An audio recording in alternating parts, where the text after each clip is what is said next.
So we look at upper extremity functional exercises. Again, we published a great paper, won the Breg Award in 1992 in the Journal of Orthopedic and Sports PT.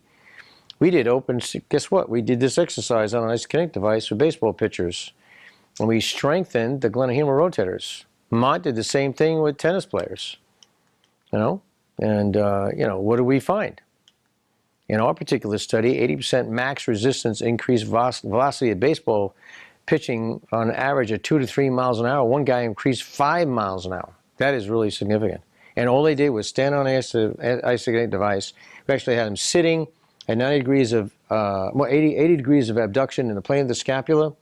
And they did 80% of the max efforts throughout the whole range on this specific isokinetic device where you could do that.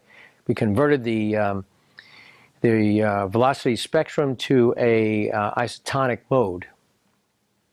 And they exercised at a very high amount of resistance, what I said to you before, which is probably what you want to be at.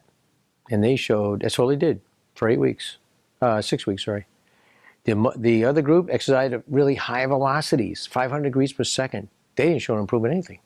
Neither did the group that stayed at home. These were teenagers. So they stayed at home and they chased teenage girls. That was their exercise. Mott basically had concentric exercises, and he showed increase in strength in both groups. Now, this is amazing, I think, this study. He showed an increase in velocity of tennis serve by 11 miles an hour. That was amazing. Really excellent paper. Again, high resistance training, isokinetic device.